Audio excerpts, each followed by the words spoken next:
പരിശ്രമത്തെ കൂടുതൽ ദുഷ്കരമാക്കിക്കൊണ്ടിരിക്കുന്നത്. ഇപ്പോഴാണ് ഈ 2 ഹിറ്റാച്ചികൾ ഇവിടെ എത്തിയിട്ടുള്ളത്. അത് വെച്ചുള്ള പരിശോധന തുടരുകയാണ്. മറുവശത്ത് ഒരു സ്ഥലം ഇവിടെ സ്പോട്ട് ചെയ്തിട്ടുണ്ട്, അവിടെയും പരിശോധന നടക്കുന്നുണ്ട്. അങ്ങനെ 3 ഇടങ്ങളിലായിട്ടാണ് ഇപ്പോൾ വെള്ളാർമലയിൽ പരിശോധന നടന്നുകൊണ്ടിരിക്കുന്നത്.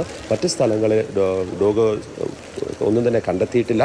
എന്നാൽ അവിടങ്ങളിലും 4 പേരടങ്ങുന്ന ഓരോ സംഘമായി തിരിഞ്ഞുകൊണ്ട് മിലിറ്ററിയുടെ ഉദ്യോഗസ്ഥർ ഉൾപ്പെടെയുള്ളവർ പരിശോധന നടത്തുകയാണ്. ഓരോ സ്ഥലവും ഓരോ ഇഞ്ചും വിട്ടുപോകാതെ ഓരോ സ്ഥലവും നോക്കിക്കൊണ്ടാണ്. നേരത്തെ നമ്മൾ പറഞ്ഞ പോലെ ഒരുപാട് പേരെ കാണാനുണ്ട്.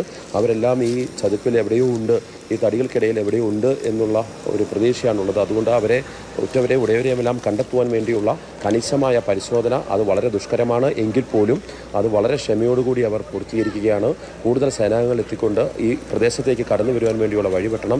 ഇപ്പോൾ ഒരു വീടിന് മുന്നിൽ കൂടിയാണ് വന്നത്. ആ വീടിൻ്റെ വഴിയില്ല എങ്കിൽ പോലും അതിലെ യന്ത്രങ്ങൾ കയറ്റി വിട്ട് വഴി ഉണ്ടാക്കുകയാണ്. ഈ പുഴയിലേക്ക് ഇറങ്ങാൻ സാധിക്കുന്നില്ല.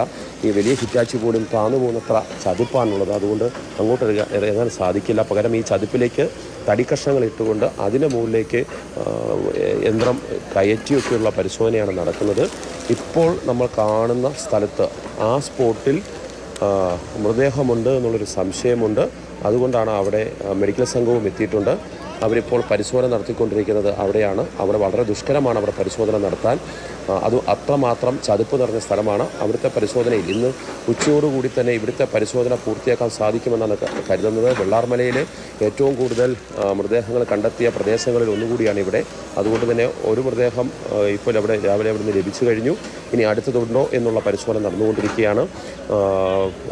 ഇതിന് മറുവശത്തായിട്ട് ഒരു റിസോർട്ടിൻ്റെ ഭാഗത്തേക്ക്, അത് വനം വകുപ്പിൻ്റെ ഏരിയയിൽ വരുന്ന ഏരിയയാണ്, അവിടെ മൃഗങ്ങൾ ചത്തുപൊങ്ങിയതല്ലാതെ മനുഷ്യ ശരീരങ്ങളൊന്നും തന്നെ ലഭിച്ചിട്ടില്ല. അതുകൊണ്ട് ആ ഭാഗത്തെ പരിശോധന അവർ അവസാനിപ്പിച്ച് 3 സംഘമായി തിരിഞ്ഞുകൊണ്ട് ഇവിടെ 3 സ്പോട്ടിലായിട്ടുള്ള പരിശോധനയാണ് നടന്നുകൊണ്ടിരിക്കുന്നത്.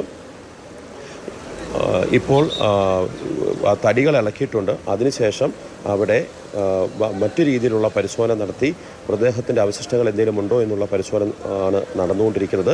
അതിനുശേഷം കൂടുതൽ പ്രദേശം, അതായത് മനുഷ്യന് സാധ്യമല്ലാത്ത രീതിയിൽ ഉള്ള പ്രദേശങ്ങളെല്ലാം തന്നെ യന്ത്രക്കൈകൾ ഉപയോഗിച്ചുകൊണ്ടുള്ള പരിശോധന നടത്തും. ആര്യ, ശരി, മാർഷലാണ് വിവരങ്ങൾ നൽകിയത്.